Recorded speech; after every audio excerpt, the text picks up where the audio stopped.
Bonjour, bonjour, encore une fois de plus, Daoud. La vidéo précédente, nous avons parlé des 10 valeurs biologiques de l'homme. Dans celle-ci, bien sûr, bien entendu, nous allons parler de la même chose, mais chez la femme.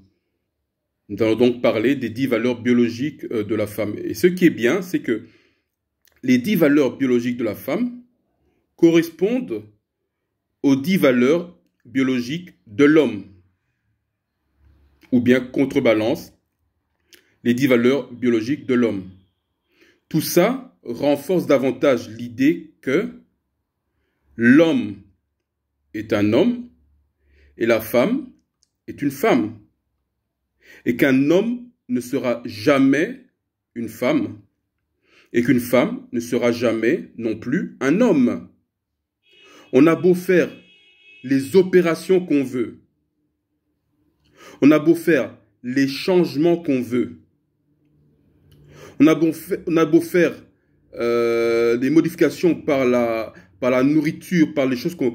Quand je dis on, vous savez de qui je parle évidemment. Par les choses qu'on projette dans l'atmosphère, par les produits qu'on projette dans l'atmosphère, par les produits qu'on met sur les vêtements, par une induction dans la culture, par modification dans l'environnement. Et nous ferons aussi prochainement, bien sûr, une vidéo sur qu'est-ce que l'environnement.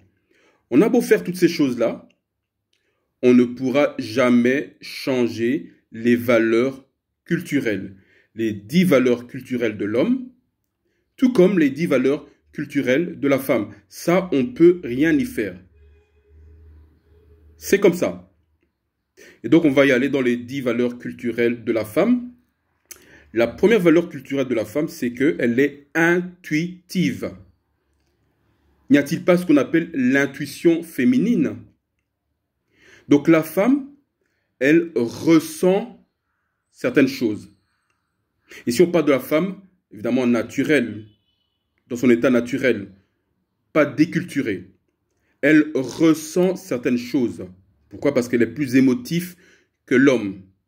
Donc elle a la faculté de ressentir des choses que l'homme ne ressent pas.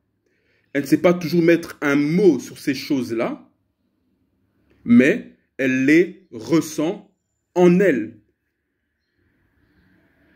Dans son fort intérieur, elle ressent ces choses-là. Deuxième valeur biologique de la femme, c'est quoi? Elle est nourricière. Ça veut dire quoi nourricière? Ici, on ne parle pas forcément d'une cuisinière. Non, ce n'est pas uniquement ça, nourricière. Nourrir, donner la nourriture aux autres. Non. Ça veut dire, elle est là aux petits soins, ou bien elle est censée être aux petits soins pour les autres. Elle est censée bien entretenir ce que l'homme lui apporte à tous les niveaux. Elle est censée prendre soin de cela, c'est ça être nourricière. Prendre soin des personnes, prendre soin des choses. C'est dans la valeur biologique de la femme. Troisième point, c'est quoi? C'est la beauté. Elle est censée être belle, la femme. Quand on parle d'une femme, on parle de la beauté. Et ici, on parle de la beauté naturelle, évidemment. On ne parle pas de tous ces artifices, des opérations pour modifier son corps. Non. On parle de la beauté naturelle. Et nous savons que la première beauté, ou bien la vraie beauté, c'est l'attitude du cœur. C'est la beauté du cœur. Et cette beauté du cœur se reflète à l'extérieur. Donc, elle est censée être naturellement belle. Pas en surpoids. Pas une mauvaise peau, parce que la mauvaise qualité de la peau, c'est quand on se nourrit mal, mais elle est censée être naturellement belle. Quatrième point, elle est fertile. Elle est censée être fertile. Ça veut dire quoi? La capacité de porter des enfants. Ça fait partie de la biologie de l'homme. L'homme, il est procréateur, donc il veut avoir des enfants, mais pour porter ses enfants, il faut bien un réceptacle. Il faut donc une femme pour pouvoir accueillir ses enfants en son sein. Et donc la femme, elle est fertile. Cinquième point dans la biologie de la femme, elle est chaotique. Elle a un certain chaos. Et oui, mesdames, vous devez l'accepter, c'est la vérité. Vous êtes chaotique. Ça veut dire que la femme ne sait pas très bien ce qu'elle veut. C'est pour ça qu'elle a besoin de la direction d'un homme qui est un meneur pour la diriger correctement. Parce qu'elle est chaotique dans ses aspects. Évidemment, avec la culture, il y a ce qu'on appelle un mauvais chaos. On ne parle pas de ça. On parle du chaos naturel de la femme.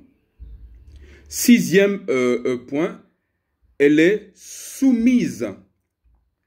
Elle est censée être soumise. La soumission, c'est la valeur biologique de la femme. Et comme j'aime souvent le dire, ben déjà physiquement, elle est soumise physiquement. Parce qu'en général, les hommes sont plus grands et plus forts physiquement que la femme. Donc physiquement déjà, elle est soumise. C'est comme ça. Si on prend les grandes tailles, on trouve plus d'hommes dans les grandes tailles que les femmes. Si on prend la force, on trouve plus d'hommes forts que des femmes. Rien que ça devrait nous indiquer que la femme, dans sa biologie, elle est censée être soumise. Et donc la soumission fait partie intégrale de sa biologie. Septième point. Oui, mesdames. Septième point, la femme, elle est égoïste. Ça veut dire qu'elle pense d'abord à elle et à ses intérêts personnels. C'est comme ça. Il faut juste l'accepter. Et encore une fois, la culture mauvaise a exacerbé la chose, ça veut dire a exagéré la chose. Mais si on parle d'un égoïsme naturel, elle pense d'abord à elle, ses propres intérêts, ce qu'elle veut faire. Elle est égoïste. C'est comme ça. C'est pourquoi c'est balancé avec l'altruisme de l'homme. Huitième point de la femme. La femme, elle est hypergame. Et beaucoup de femmes ne vont pas l'accepter, mais c'est la réalité. C'est quoi l'hypergamie? C'est qu'elle veut l'amélioration, son amélioration. Elle veut le meilleur pour elle. Et donc, elle a tendance à vouloir un homme qui sera plus intelligent qu'elle, d'un rang social plus élevé qu'elle, qui sera supérieur à elle dans les différents domaines de la vie, voire même plus riche qu'elle financièrement, ou gagnant plus d'argent qu'elle, évidemment. C'est ça l'hypergamie de la femme. C'est pour ça que vous avez 80% de femmes, quand vous demandez quel type d'homme vous voulez avoir, elles vous donnent ce type d'homme qui est en fait 20% de la population des hommes. Donc on a la majorité de femmes qui veulent un certain type d'homme qui est dans le top niveau là. C'est à cause de l'hypergamie de la femme. Neuvième valeur biologique de la femme. La femme, elle est puissante. On avait dit que l'homme était fort, la force c'est l'homme. La femme, c'est la puissance, elle est puissante. C'est quoi la puissance? Mais la puissance, c'est justement, c'est continuer ce qui a commencé. C'est ça la puissance. C'est sur le long terme, c'est sur la durée. Donc l'homme, il initie la chose par la force, il fait les déplacements. La femme continue ce que l'homme a commencé. Elle maintient ce que l'homme a commencé. C'est très important de le comprendre. Dixième et dernier point dans la biologie de la femme, dans le bios de la femme, c'est que l'homme, lui, il crée la culture. La femme, elle enseigne aux enfants, donc elle passe la culture. C'est son rôle. C'est elle qui communique la culture aux enfants, qui enseigne les enfants, qui donne les valeurs données par l'homme, évidemment, qui lui ont été données par l'homme. Elle donne ces valeurs aux enfants. C'est elle qui donne les coutumes aux enfants. C'est pour ça qu'on dit, pour savoir comment sont et une maman, regardez ses enfants. C'est parce que c'est la maman qui enseigne les enfants. Et c'est la réalité que nos sœurs ne veulent pas, quand je dis nos sœurs, je parle de nos sœurs afro évidemment, ne veulent pas entendre, ou de façon générale, c'est la réalité que les femmes ne veulent pas entendre. C'est vous, mesdames, c'est vous qui passez la culture. Et donc il faut faire attention à ça. Voilà, ça c'était les 10 valeurs biologiques de la femme. Et donc dans l'intelligence émotionnelle, la femme doit avoir ces 10 valeurs, tout comme l'homme, pour lui. La femme doit avoir ces 10 valeurs biologiques devant elle, les accepter, réaliser qu'elle est censée être ça, et puis se gérer personnellement, ça veut dire manifester, travailler pour manifester ces valeurs biologiques. C'est cela même, l'intelligence émotionnelle. Et c'est ça qui va nous mener vers l'intelligence sociale.